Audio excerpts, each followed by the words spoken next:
Road जो है वो खिसक रहा है या टूट रहा है, तो प्रशासन की तरफ से कोई भी जो है वो कार्रवाई नहीं की गई थी। पहाड़ों में अगर आप डंपिंग करोगे तो और कच्ची मिट्टी में तो खिसकेगी बरसात में। हम लड़ते हैं लोगों से कि मिट्टी में तो फेंको, तो हम जी बड़े ठेकेदार के हैं, हमारा ये जान पहचान है, वो जो है ना, अब लड़ना किससे हमने। यहाँ तो आना जाना मुश्किल है, बूढ़े आदमियों को मुश्किल है, जवान की तो बात छोड़ो। इस पे सीवरेज लाइन आप देख लो, छोटी सी पाइप डाली सीवरेज की, तो पूरे मकड़ों का सारा जितना भी सारा जो वेस्ट जा रहा है तो इसी लाइन से जा रहा है।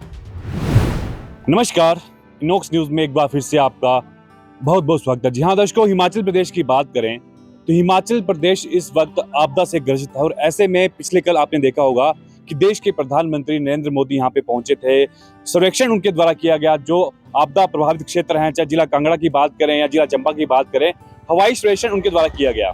तो इसी सर्वेक्षण की हम बात करें तो हिमाचल प्रदेश के मुख्यमंत्री सुखविंदर सिंह सुक्खू उनके साथ उस एक जो बैठक वहां पे हुई गग्गल एयरपोर्ट में, वहां पे मौजूद थे। नेता विपक्ष जयराम ठाकुर वहां पे मौजूद थे और चर्चा जो है हिमाचल प्रदेश को लेकर की गई कि जो आपदा का प्रभाव या आपदा का कहर हिमाचल में आया है उसको लेकर किस तरह से ठहराव उस पर लाया जा सकता है, किस तरह से ठीक उसको किया जा सकता है।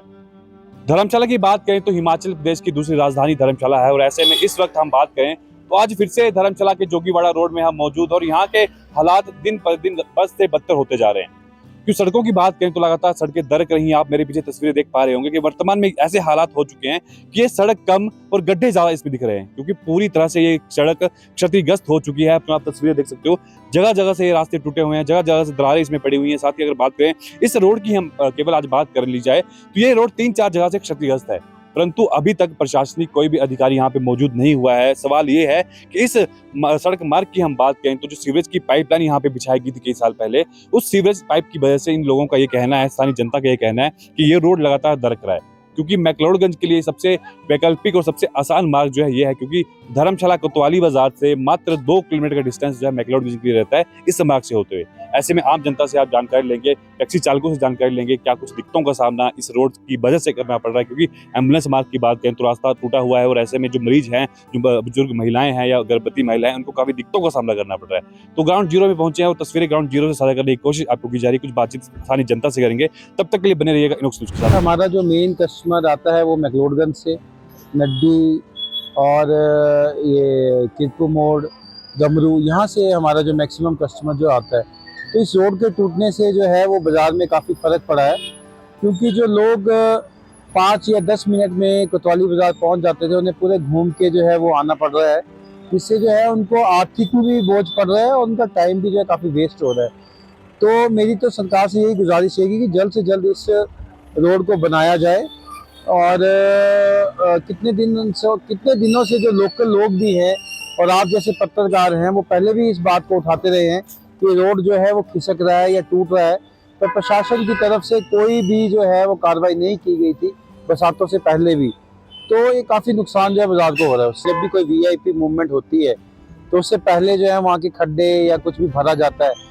और आप रिसेंटली देखेंगे कि अभी कल पीएम साहब जो आए थे हमारे धर्मशाला या कांगड़ा में, तो आपने देखा होगा कि वहाँ के जो लोकल लोग थे उन्होंने वो गड्ढे भरने से मना करवा दिया कि यहाँ पे गड्ढे नहीं भरे जाएंगे, क्योंकि जो वीआईपी भी जो आते हैं उनको भी पता लगे कि क्या स्थिति जो है वो यहाँ पे रहती है। तो ऐसे ही कुछ मुझे लगता है कि यहाँ के जो युवा है और जो लोकल लोग हैं उन्हें भी करना चाहिए कि अगर जो सरकार अगर नहीं जाग रही है तो उसके लिए कुछ हमें भी गंभीर मुद्दे, मतलब गंभीर स्टेप जो उठाने पड़ेंगे। स्ट्रक्चर इतना हैवी हो गया, ऊपर से वहाँ का कंस्ट्रक्शन जो भी हो रहा है, जो ओल्ड कंस्ट्रक्शन जो है उसको निकाल रहे हैं, सारा डंपिंग आपके सामने नीचे हो रहा है। पहाड़ों में अगर आप डंपिंग करोगे तो और कच्ची मिट्टी में तो खिसकेगी बरसात में। इस पे सीवरेज लाइन आप देख लो, छोटी सी पाइप डाली सीवरेज की, उसकी वजह से कितना नुकसान हो रहा है ना। छोटी सी पाइप में आप कितने पूरे मकड़ों का सारा जितना भी सारा जो वेस्ट जा रहा है वो इसी लाइन से जा रहा है। कैसे संभालेगा ये बताओ ना। अब ये जोगीवाड़ा है, ये तो पीछे से कट गया, नीचे से लाइब्रेरी के पास से, अब ये मैक्लोडगंज यहाँ ऐसे भी कट जाएगा। रात को बीमार होगा बंदा, कहाँ से जाएगा बताओ ना आप, कहाँ जाएगा। ये ऊपर ये जो जोगीवाड़ा रोड है, ये ताकते रोड के सामने यहाँ पे भी गिर गया हुआ है। टेम्पो रोड भी जाने वाला था तो चलो उन्होंने थोड़ा बहुत बना दिया।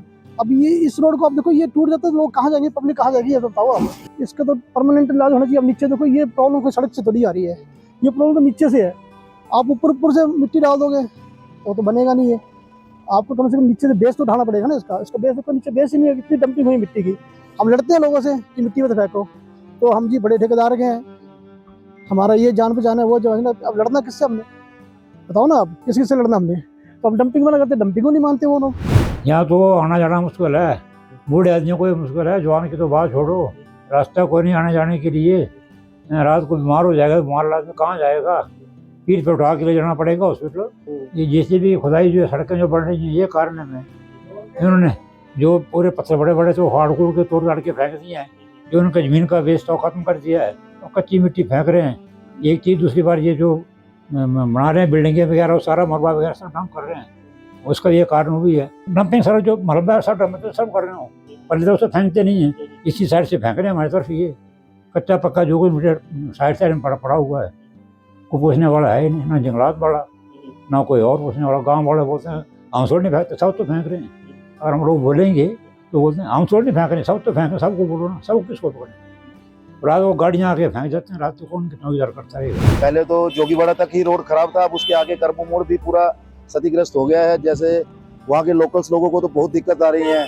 कुछ मेरे फ्रेंड भी थे जिन्होंने रूम चेंज करके नीचे आ गए हैं, और ना उनका काम चल रहा है, ना कुछ। गर्भवती महिलाएं, बुजुर्ग सब परेशानी है, मेडिकल फैसिलिटी नहीं मिल पाएंगी, सब बड़े लंबे रास्ते से उनको आना पड़ रहा है।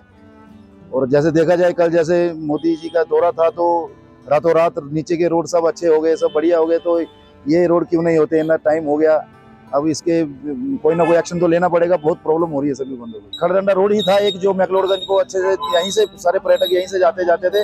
अब तो पर्यटक भी इतने डरे हुए हैं कि मैक्लोडगंज में कोई जा ही नहीं रहा है।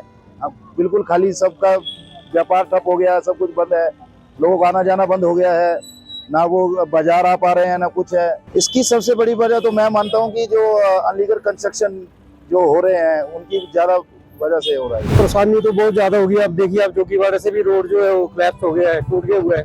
और अभी हीरू गांव की बात करें तो वहाँ पे भी वो स्लाइडिंग चल बड़ी हुई है रोड में ना, तो वो भी बंद ही है, अब गांव तक गाड़ी नहीं पहुंच रही है। तो रोड का काम चला हुआ था ना, और साथ में बरसात पड़ गई। और दूसरा ये है कि कुछ जो ठेकेदार थे उन्होंने मिट्टी वगैरह भी फेंक दी उसके बाद ना, तो उसकी वजह से स्लाइडिंग ज्यादा हुई है। ऊपर से ही जो सीवरेज लाइन है वो कई बार ब्लॉक हो जाती है, तो पूरा सीवरेज का जो पानी है उसी एरिया में चला हुआ, अभी भी चला हुआ, अभी आप देख सकते हैं वहाँ पे।